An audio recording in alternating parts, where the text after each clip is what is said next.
kita masuk teman-teman sekalian ke perang Bani Quraidah. Pada saat pasukan musuh sudah bubar, sudah nggak ada lagi pasukan Ahzab, dan kemenangan di tangan muslimin jelas kelihatan, walaupun tidak terjadi peperangan besar, tapi musuh tidak mampu menembus Madinah. Ini termasuk peperangan. Dan perbekalan mereka sudah habis, para musuh-musuh. Demikian pula dengan ide-ide dan semangat perang mereka. Dan kita sudah lihat juga bagaimana Allah Subhanahu wa taala mendatangkan kemenangannya dengan dua kejadian. Kejadian pertama adalah masuk Islam Naim bin Mas'ud tadi yang mengacaukan pasukan musuh dengan hikmah Allah. Yang kedua, Allah Subhanahu wa taala kirimkan angin yang sangat dingin dan menghembus dengan sangat keras pada malam itu, ya, sehingga akhirnya membubarkan pasukan Ahzab. Allah menceritakan dalam surah Al-Ahzab, surah nomor 33 ayat 25, ayat 25-nya, A'udzu billahi minasyaitonir rajim, wa raddallahu alladhina kafaru bighaidhihim lam yanalu khaira wa kafallahu almu'minina qital wa kana Allahu qawiyyan aziza. Dan Allah menghalau orang-orang kafir itu yang keadaan mereka penuh dengan kejengkelan pada saat itu. Mereka sudah yakin bisa menang. Lagi mereka tidak memperoleh keuntungan apapun. Dan Allah menghindarkan orang beriman dari peperangan. Dan Allah maha kuat lagi maha perkasa. Imam Bukhari meriwayatkan dari Abdullah bin Syaibah bin Numair bin Hisham dari ayahnya. Dari Aisyah radhiyallahu anha mengisahkan, saat Rasulullah SAW kembali dari perang Khandak, dari parit, pagi harinya sudah menang, Nabi SAW pulang ke rumahnya. Lalu beliau menaruh senjata dan hendak mandi, masuk ke rumah. Tiba-tiba malaikat Jibril mendatanginya dan berkata, engkau meletakkan senjatamu wahai Muhammad, sementara kami demi Allah dari kalangan malaikat tidak akan meletakkannya. Karena itu keluarlah temui mereka. Nabi SAW bertanya, keluar kemana? Lalu Jibril menunjuk ke sana sambil menunjuk ke arah suku atau Bani Quraidah, bentengnya. Maka Nabi SAW pun segera bangkit lalu kemudian memakai kembali baju perangnya dan membawa pedangnya. Dalam riwayat Bukhari yang lain diriwayatkan dari Musa, dari Jarir ibn Hisham, dari Humaid bin Hilal, dari Anas bin Malik radhiyallahu anhu yang mengungkapkan seakan-akan saya melihat debu mengepul di lorong Bani Ganam, ya. Karena iring-iringan malaikat Jibril yang mengawal Rasulullah SAW bergerak menuju Bani Quraidah. Jadi artinya para sahabat itu sangat yakin karena Nabi SAW keluar lalu mengatakan, janganlah seseorang di antara kalian keluar, janganlah seseorang di antara kalian sholat, ya, sampai dia tiba di Quraidah.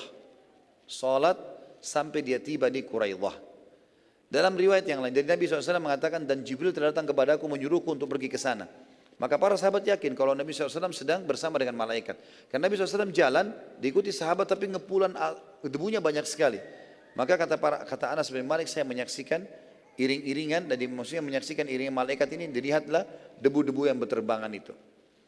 Dari riwayat Imam Ahmad dari Hasan, dari Hammad bin Salamah, dari Hisham bin Urwah, dari ayahnya, dari Aisyah radhiyallahu anha, beliau menyampaikan, seusai perang Ahzab, Rasulullah SAW masuk ke kamar mandi guna mengguyur tubuh beliau SAW. Kemudian malaikat Jibril mendatangi beliau. Aku melihat malaikat Jibril di celah-celah rumah telah melumuri kepalanya dengan debu. Lalu ia berkata, apakah kalian meletakkan senjata? Iya benar, jawab Rasulullah SAW. Jibril berkata, ketahuilah setelah perang Ahzab kami para malaikat tidak meletakkan senjata. Sekarang menujulah ke Bani Quraidah. Bukhari Muslim juga meriwayatkan dari Abdullah bin Muhammad bin Asma, dari Juwairiyah binti Asma, dari Nafi', dari Ibnu Umar radhiyallahu anhuma, bahwa Rasulullah SAW bersabda di dalam perang Ahzab, janganlah seseorang dari kalian sholat asar kecuali setelah tiba di Bani Quraidah. Di sini kita lihat pelajaran teman-teman sekalian, ternyata Nabi SAW waktu sudah selesai duha, sudah mulai terang, pasukan Ahzab sudah ternyata kalah, ada satu Nabi perintahkan juga para sahabat. Disuruhlah oleh Nabi SAW para sahabat untuk memeriksa apa yang tersisa dari barang-barang Quraisy itu, untuk dibersihkan di sekitar kota Madinah. Dan Nabi SAW tentunya nanti akan menyuruh agar parit ditimbun kembali.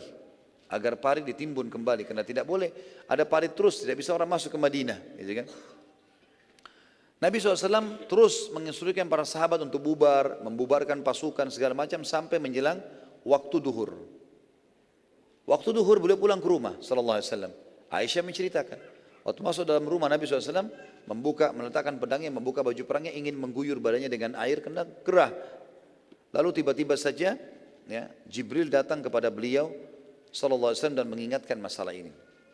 Riwayat Bukhari yang lain disebutkan, atau riwayat sahih yang lain, riwayat sahih yang lain saya tidak temukan ini, saya tidak belum telusuri tapi disahihkan oleh para ahli sejarah, bahwasanya Aisyah berkata, waktu Rasulullah SAW membuka bajunya dan baju perangnya dan akan mengguyur badannya, maka di depan pintu datanglah ya, Dihyal Kalbi radhiyallahu anhu. Kata Aisyah, saya melihat Dihyal Kalbi mengetuk pintu, lalu berkata, di mana Rasulullah? Maka aku mengatakan Rasulullah SAW akan mengguyur badannya. Maka berkatalah Dihyal Kalbi, panggilkanlah untukku. Maka Nabi SAW pun dipanggil. Lalu aku mendengar perkataan yang diucapkan oleh Dihya, hai Muhammad, apakah kalian meletakkan senjata kalian sementara kami tidak letakkan senjata kami sampai kami mendatangi tempat itu? Maka segeralah ke sana. Maka kemudian Dihyal Kalbi pun menuju ke sana. Ternyata dia adalah Jibril yang menjelma menjadi Dihyal Kalbi. Juga dikuatkan dengan riwayat Bukhari yang lain. Disebutkan, sebelumnya saya sebutkan dulu riwayat Baihaqi. Riwayat Baihaqi mengatakan dari Abdullah bin Abu Abdillah Al-Hafidh, dari Abu Bakar Ahmad bin Al-Hasan bin Al-Qadi, dari Abu Abbas dan seterusnya, dari Zuhri sampai ke Abdurrahman bin Abdillah bin Ka'ab bin Malik, dari pamannya, ia berkata, maksudnya pamannya adalah Ubaidillah radhiyallahu anhu, bahwa setelah perang Ahzab ya, kembali, para pasukan kembali, Nabi SAW meletakkan baju besinya lalu mandi. Tiba-tiba malaikat Jibril nampak di hadapan beliau seraya berkata, apa yang membuatmu enggan berperang? Berikan alasanmu.